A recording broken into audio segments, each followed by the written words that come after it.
Gusto ng Rusya na magtayo ng isang imperyo ng mga drone.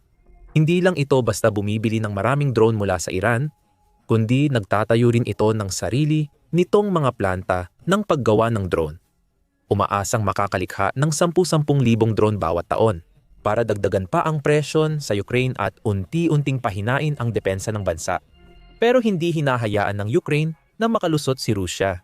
Isa-isang target, gumaganti ang sandatahang lakas ng Ukraine. Winawasak ang imperyo ng drone ng Rusya at ginugulo ang mga plano ni Pangulong Vladimir Putin para sa ganap na pananakop.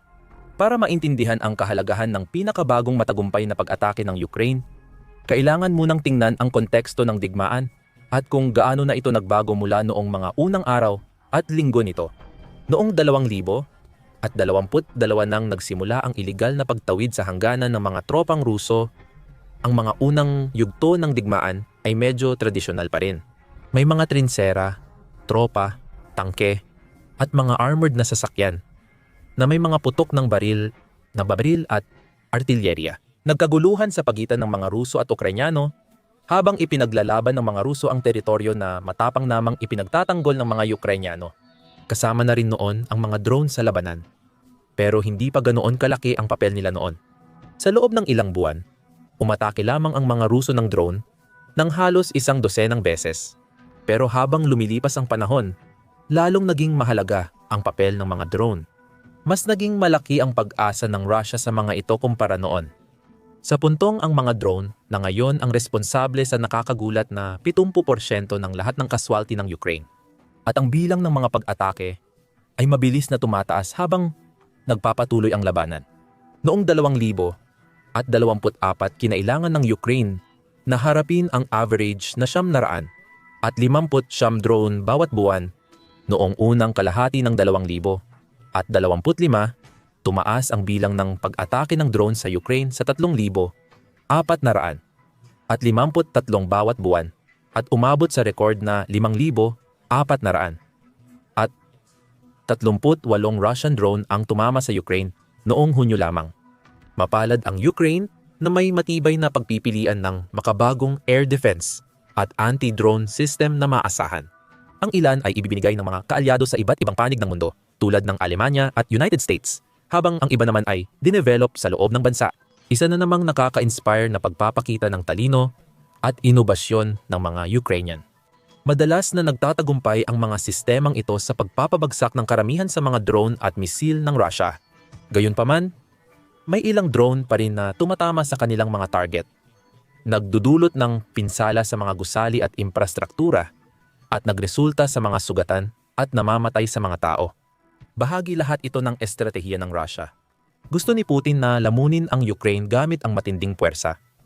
Napaulanan ang bansa ng libu-libong drone papunta sa kahit anong target na makita niya.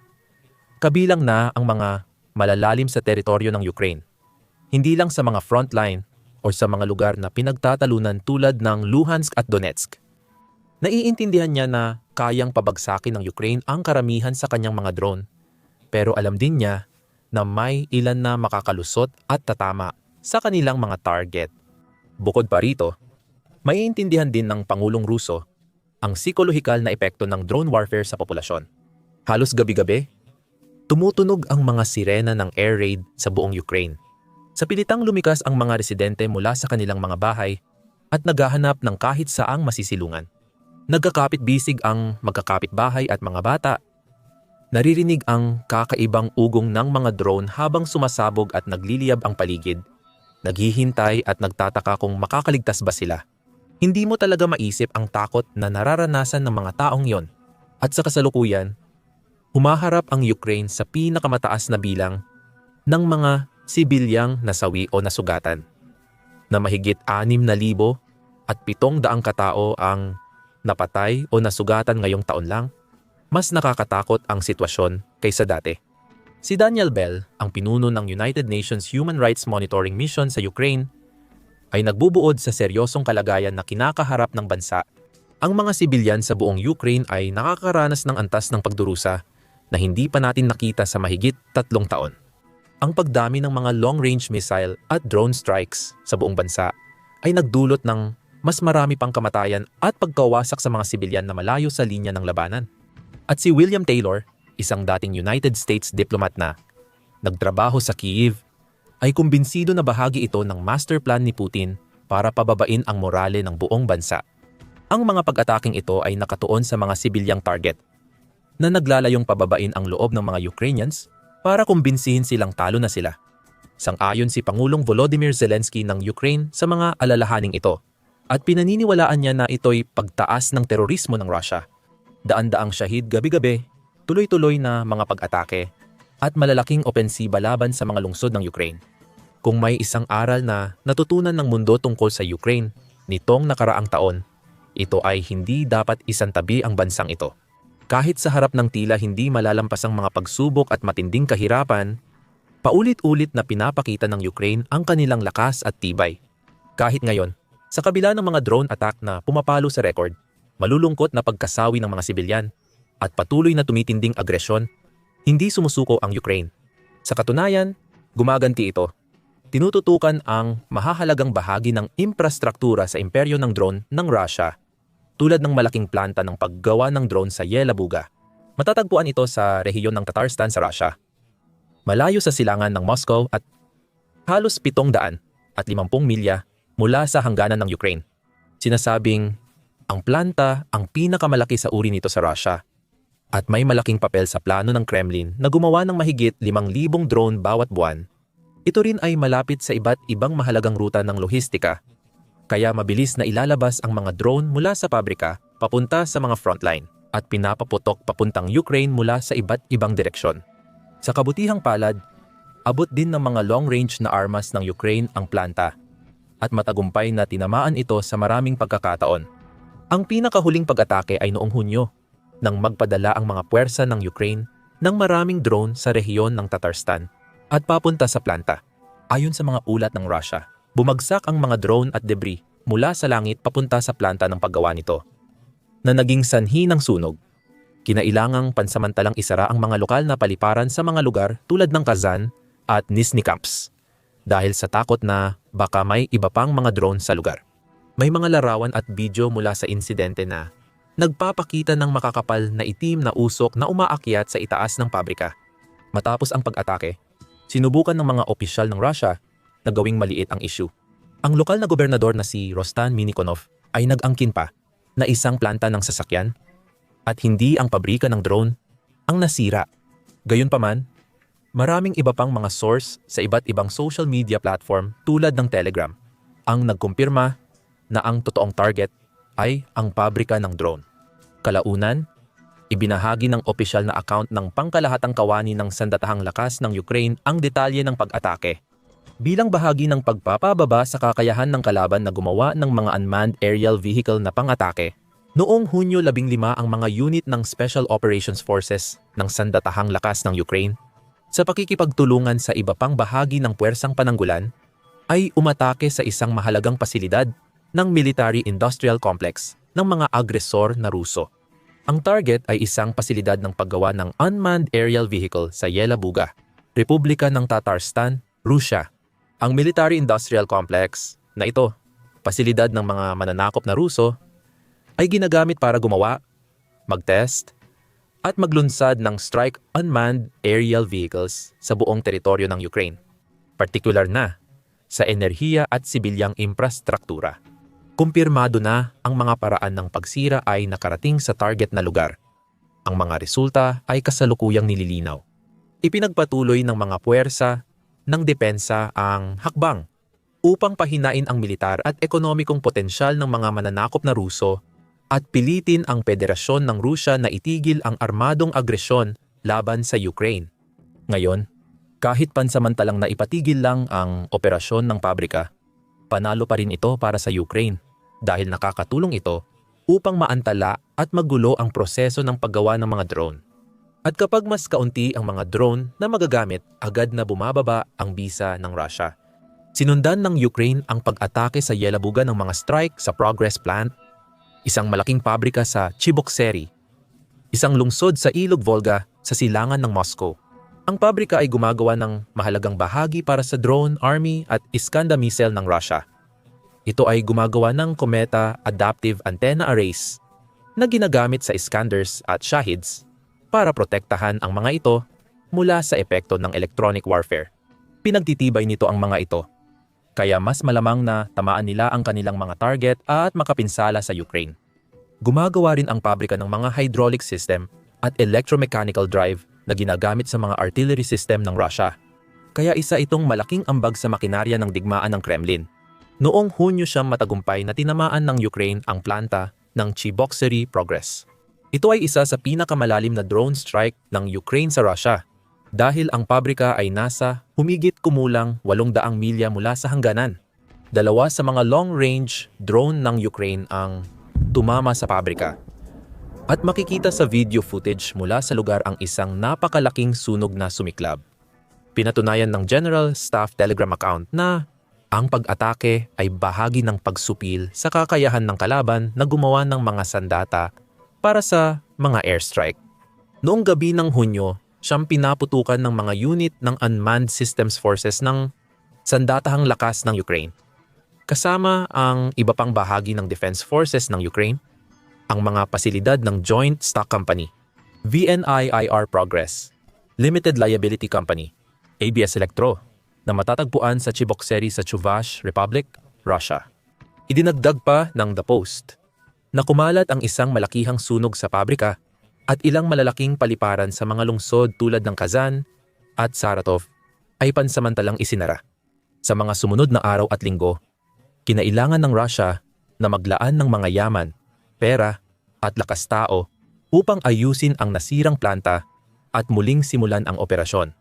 Gayunpaman, handang muling sumalakay ang Ukraine, binawi ang lahat ng pagsisikap ng Russia sa isang mabilisang pag-atake.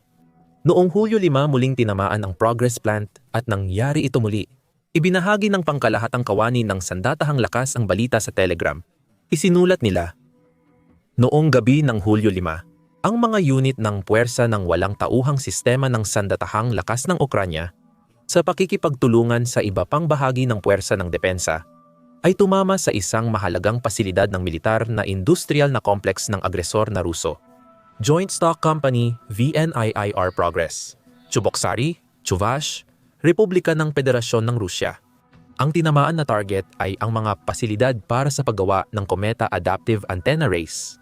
Ang mismong operasyon ay bahagi ng mga hakbang upang bawasan ang kakayahan ng kalaban na gumawa ng mga high-precision na sandata. Ang Cometa Adaptive Antenna Arrays ay ginagamit sa mga unmanned aerial vehicle na uri ng Shahid, mga Iskander-C na misil, pinag-isang guidance and correction modules, unified module for planning and correction para sa mga guided aerial bomb, at iba pang high-precision na sandata na regular na ginagamit ng kalaban sa pag-atake sa Ukraine, partikular na ang sibilyang infrastruktura. Nakumpirma na ang mga paraan ng pagsira ay nakarating na sa target na lugar. Sa pag-ataking ito, ipinapaalam ng Ukraine sa Russia na hindi ligtas ang mga pabrika nito hanggat nagpapatuloy ang digmaan. Maging ang mga nasa malalim na bahagi ng Russia ay maaari at tiyak na magiging target. Kapag inakala ng mga Ruso na nakabawi na sila mula sa huling pag-atake, maaring may kasunod agad na panibagong pag-atake. Sa madaling salita, inilalagay ng Ukraine ang Russia sa parehong estado ng takot at pagkataranta na matagal nang tiniis ng mga mamamayang Ukrainian ng mahigit 3 taon. Pero may isang mahalagang pagkakaiba. Tanging mga lehitimong target lang ang inaatake ng Ukraine, tulad ng mga pabrika na gumagawa ng bomba at mga bahagi ng drone. Hindi ito bumababa sa antas ng Russia sa pamamagitan ng pagpapadala ng mga drone para pasabugin ang mga paaralang sibilyan at ospital. At ang kampanya ng Ukraine laban sa imperyo ng drone ng Russia ay hindi nagtatapos sa planta ng Progress, sa isang hiwalay na operasyon na naganap din ngayong buwan. Nagsagawa ang militar ng Ukraine ng isang long-range na pag-atake sa isang pabrika ng Russia na gumagawa ng mga warhead para sa mga Shahid drone. Ang target ay ang Joint Stock Company FNPC Research Institute of Applied Chemistry sa Sierra Posad na matatagpuan sa hilagang silangan ng Moscow, mahigit 300 milya mula sa hangganan ng Ukraine. Ang pag-atake ay isinagawa ng bagong tatag na Unmanned Systems Forces Unmanned Systems Forces ng Ukraine na itinatag noong 2024 at nakatuon lamang sa digmaan gamit ang mga drone.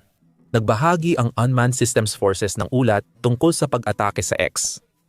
Ang mga operator ng ika-14 na Unmanned Aerial Systems Regiment ng Unmanned Systems Forces ang nagsagawa ng pag-atake sa Joint Stock Company Federal Research and Production Center Research Institute of Applied Chemistry sa lungsod ng Sergiev Posad, Moscow Oblast, mahigit 500 kilometro mula sa hangganan ng estado ng Ukraine. Ang pasilidad ay pag-aari ng Rostec, isang state-owned corporation na nasa ilalim ng international na mga parusa dahil sa pagkakasangkot nito sa mga military program ng Russia. Dalubhasa ito sa pagbuo at paggawa ng mahigit 500 uri ng espesyal na pyrotechnic na mga aparato para sa mga sistema ng misil, kalawakan at artilyerya. Kilala rin ito sa paggawa ng mga thermobaric na ulo ng bala para sa mga Shahi-type na kamikaze drone. Isang pag-atake ng unmanned aerial vehicle ang naitala sa target na lugar na nagdulot ng sunog at makapal na usok. Alam din na tinamaan ang isang electrical substation na nagbibigay ng kuryente sa pasilidad. Nililinaw pa ang mga resulta ng hashtag na Deep Strike. Maraming video mula sa lugar ang nagkumpirma sa ulat ng Unmanned Systems Forces na nagpapakita ng drone na mabilis na lumalapit sa target at sumasabog pagdating dito, habang kumakalat ang apoy at maiitim na usok sa paligid. Isa pang matagumpay na pag-atake ang tumama sa Kupol Electromechanical Plant na matatagpuan sa lungsod ng Izhevsk, isang pangunahing bahagi ng industriya ng depensa ng Russia. Ang Izhev ay tahanan ng Kalashnikov Group weapons manufacturer at ang Kupol Electromechanical Plant nito ay gumagawa ng Garpia A-1 combat drones, TOR surface-to-air missile systems at mga bahagi ng Shahi drone. Ang mga larawan at video na kuha ng mga lokal ay nagpakita ng pamilyar na tanawin, usok, apoy, pagsabog at pagbagsak ng mga infrastruktura ng Russia. Ipinapahiwatig din ng mga ulat na maraming malalaking sunog ang sumiklab dahil sa pag-atake at 4 na pangunahing paggawaan sa planta ang nasira, na isang malaking dagok sa produktibidad ng planta. 2 pang bahagi ng makina ng drone ng Rusya ang matagumpay ding tinarget nitong mga nakaraang linggo. Ang Rezonit Technopark sa Zubovo at ang Progress Plant sa Michurinsk. Ang Rezonit Technopark ay matatagpuan sa rehiyon ng Moscow, hilagang silangan ng kabisera ng Rusya. Ito ay isang malaking planta na nag-a-assemble ng mahahalagang microelectronic system na ginagamit sa paggabay at pagkontrol ng mga drone. Gumagawa rin ito ng mga circuit board at iba pang bahagi para sa iba pang sandata at kagamitang militar. Ipinaliwanag ng Telegram account ng pangkalahatang tanggapan na may mga pagsabog na naitala sa teritoryo ng Rezonit Technopark sa Zubovo, rehiyon ng Moscow. Ito ay isang planta para sa malakihang produksyon at pag-a-assemble ng mga printed circuit board at paggawa ng mga elektronikong kagamitan. Malawakang ginagamit ang mga produkto nito sa paggawa ng mga high-tech na sandata at kagamitan. Samantala, ang planta ng Michurinsk Progress ay matatagpuan sa timog silangan ng Moscow. Isa ito sa pinakamalalaking pabrika sa rehiyon ng Tambov sa Rusya. Ito ay eksperto sa paggawa ng high-tech na kagamitang militar tulad ng mga sistema ng kontrol at paggabay para sa misil, drone at eroplano. Tinamaan ng Ukraine ng 2 beses noong Hunyo. Ang unang pag-atake ay naganap noong hating gabi ng Hunyo 6, kung saan bumangga ang drone ng Ukraine sa pabrika at nagdulot ng malaking sunog. Kailangang isara ang mga lokal na kalsada para makaresponde ng mabilis ang mga emergency services at makontrol ang apoy. Makalipas ang wala pang 2 linggo, sa madaling araw ng Hunyo, 17 muling nagpakawala ng panibagong atake ang Ukraine. Maraming drone ang ipinadala patungo sa mga target sa mga rehiyon ng Tambov at Kotovovs. Kabilang na ang Michurinsk Progress Plant. Iniulat ng mga lokal na narinig nila ang mga pagsabog at ang ugong ng mga drone sa himpapawid. Bawat isa sa mga pag-ataking ito ay maingat na pinlano ng sandatahang lakas ng Ukraine. Ang mga ito ay nakatuon sa mahahalagang estratehikong target na nagpapataas sa dami at panganib ng mga drone ng Russia. Sa pag-atake sa mga lokasyong ito, maaaring mapabagal at mapahina ng Ukraine ang lalong lumalakas na hukbo ng drone ng Kremlin. Mababawasan nito ang bilang ng magagamit na drone ng Russia at mapapahina ang bisa nito sa pamamagitan ng pag-abala sa produksyon ng mahahalagang bahagi tulad ng control system, pampasabog na ulo ng bala, at iba pa. Matino at matalinong estratehiya ng Ukraine ito upang kontrahin ang pagdepende ng Russia sa mga drone. At nangyayari ito sa isang napakahalagang panahon dahil hindi lang pinapataas ng Kremlin ang laki at dalas ng kanilang mga pag-atake gamit ang drone, kundi gumagawa rin sila ng malalaking hakbang para dagdagan ang produksyon ng drone at mag-invest sa mga bagong teknolohiya.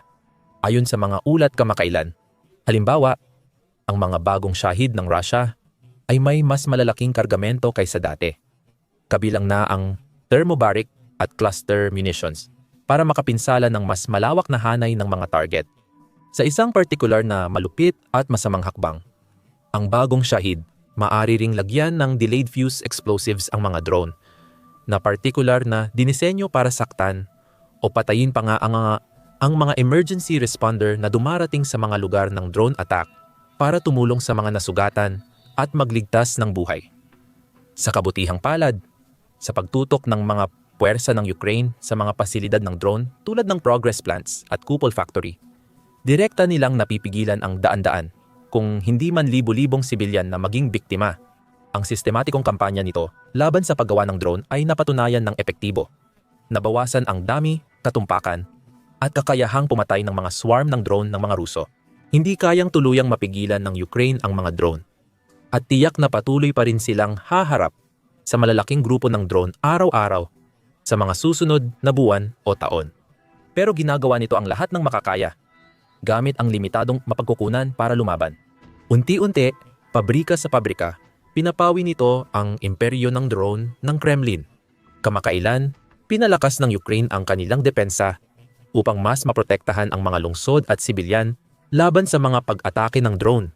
Nakatanggap ito ng mga makabagong depensa sa himpapawid mula sa mga kaalyado nito, tulad ng Shark Microlight Aircraft, na ibinigay ng Slovakian na tagagawa na Shark Arrow. Ang drone ay dinisenyo upang matukoy at sirain ang mga drone ng Russia gamit ang epektibong mga taktika ng electronic warfare. Ang Ukraine ay regular ding umaasa sa mga makapangyarihang Western Air Defense System tulad ng German IRIS-Peace TSLM at American Patriot System upang mapanatiling ligtas ang kanilang himpapawid. Ang bansa ay nagsumikap din sa paglikha ng sarili nitong mga inobasyon sa pagsugpo ng drone tulad ng bagong ipinakilalang Sky Sentinel turrets. Pinapagana ng artificial intelligence ang mga machine gun turret na ito ay kayang mag-lock sa iba't ibang drone, kalkulahin ang landas ng paglipad, at gamitin ang murang bala para pabagsakin ang mga ito mula sa himpapawid. Sa pambihirang katumpakan, kaya ring pabagsakin ng Sky Sentinels ang mga misil at nagdadagdag ng panibagong antas sa lalong nagiging komplikado at makapangyarihang sistemang pangdepensa sa himpapawid ng Ukraine. Alamin pa ang tungkol sa mga kamanghamanghang artificial intelligence turret na ito sa aming pinakabagong video na nagpapaliwanag kung paano sila gumagana at bakit sila ay isang malaking pagbabago sa laro. Maaari mo ring tingnan ang aming listahan ng 7 sa pinakamapanganib na sandata mula sa kanluran na ginagamit ng Ukraine laban sa Russia. Aming sinuri ng mabuti kung paano binigyan ng Japan ang Ukraine ng isang matang nakakakita sa lahat sa himpapawid na ginagawang imposibleng magtago ang mga puwersa ni Putin. At sa huli, mag-subscribe ka sa aming pinagkakatiwalaang news channel kung hindi pa nagawa para manatiling updated sa lahat ng mahahalagang kaganapan tungkol sa digmaan sa Ukraine.